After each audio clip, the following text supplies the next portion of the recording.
No bulldozer justice till October 1, 2024. Ordered Supreme Court of India. It also warned against grandstanding and glorification of this practice. So, what is bulldozer justice? It is the practice followed by some state governments to destroy residential or commercial property owned by people accused in criminal cases.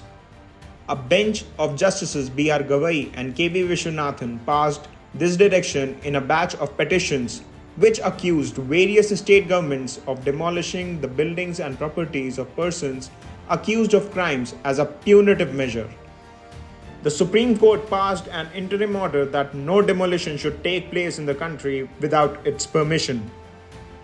However, the court clarified that this order won't be applicable to encroachments on public roads, footpaths, railway lines, or other public spaces.